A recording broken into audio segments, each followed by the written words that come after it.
Question number 7, Phil Twyford. Thank you, Mr Speaker. My question is for the Minister responsible for Housing New Zealand Corporation.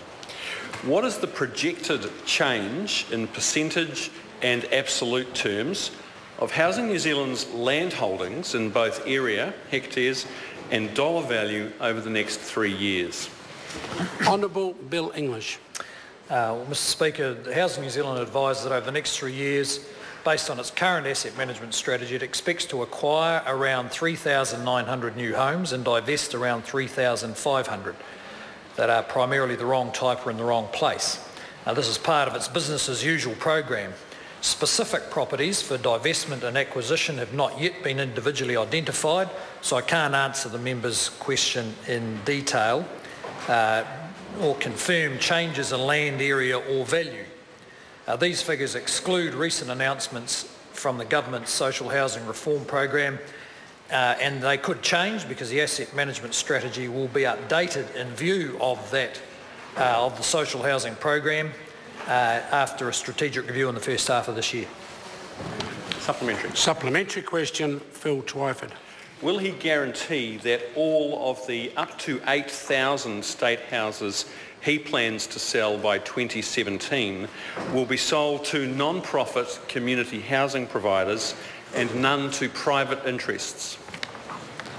Honourable Bill English. Mr Speaker, no, because it may well be that, for instance, the 1,300 or 1,400 houses that are unusable, that is because they're earthquake prone or otherwise can't be tenanted, may well be houses that no social housing provider would want. It may be that other stock is simply in a place where there is no demand for social housing. The member needs to bear in mind that in any given year, Housing New Zealand sell 300 to 500 houses directly into the private market, and we don't see any reason why that should change. Supplementary. Supplementary question, Phil Twyford. What proportion of the up to 8,000 houses he plans to sell by 2017 does he expect to be sold to private interests as opposed to non-profit community housing providers?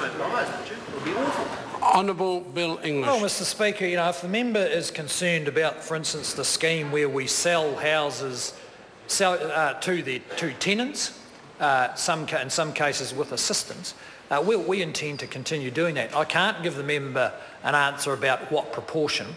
That will be driven not by some ideological view about how many houses the government should own. It'll be driven by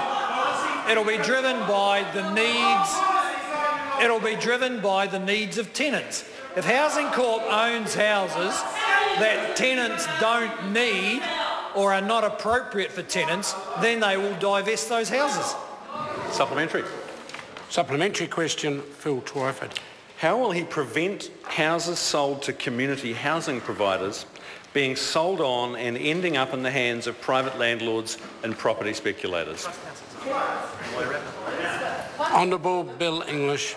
Well, Mr Speaker, there'll be, as we get closer to the process of testing the market on selling some tenanted houses to social housing providers, there will be a discussion about the extent to which there are safeguards for the tenant. But I have to say the government is not that concerned about retaining forever access to any particular house. And that is because of the track record government has of making tenants go into houses the government owns, even if it's not that suitable for the tenant. So our overriding priority, which that member does find hard to understand, is the tenants. Looking after their serious housing need, giving them security of tenure while their need remains, which in some cases is 20 years, but also assisting them back into housing independence, because many of them don't need to be in a social house forever. Point of order, Mr Speaker. Point of order, Phil Twyford. My question was quite specific. It concerned whether or not the government will be able to prevent houses being on-sold. The Minister gave us a seminar on the social housing policy and the reasons for it, but didn't actually address the question. Order. If I recall the question right, there was also talk about safeguard for tenants, and the member the Minister spent some quiet time talking about the tenants being important. So on this occasion, the member could shake his head all his likes, but I've determined the question's been addressed. Further supplementary if he wants.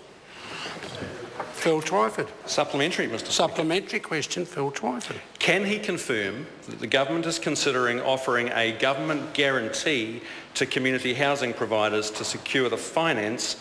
Because as everybody knows, a bank won't lend money on a house that cannot be on-sold. Honourable Bill English. I don't know what the member is referring to there, but the Labor Party may not have noticed, but the Labor Party may not have noticed, but the private ownership of houses is not a deep, dark secret in New Zealand. In fact, he might find that a vast majority of houses are owned by those nasty, profit-making private individuals. And I know it's Labor's policy to own every house in New Zealand, but we take a slightly more balanced view. Order. Phil Twyford. Thank you, Mr. Speaker. Is he surprised that Major Campbell Roberts of the Salvation Army says he is, and I quote, irritated by the government's social housing policy, when the Prime Minister says things like that he would be amazed if the likes of the Salvation Army were hesitant to get involved if they saw a way to make money off the investment? Honourable Bill English. Mr. Speaker, well, Major Campbell Roberts has made a outstanding contribution to the development of social housing policy in the last 5 years. He was part of the original advisory group, which made it very clear to this government that government was doing a poor job of state housing and that there were much better alternatives for enabling people to live better lives if we dealt with their housing needs more effectively. I've had many discussions with Major Campbell Roberts over the policy. He raises any number of interesting and sometimes difficult questions, but there's no doubt that his purpose and ours is the same, to do a better job for New Zealand's most vulnerable citizens, and that's what we're setting out to do. Question number 8, Madam Fox. Thank you, Mr. Speaker.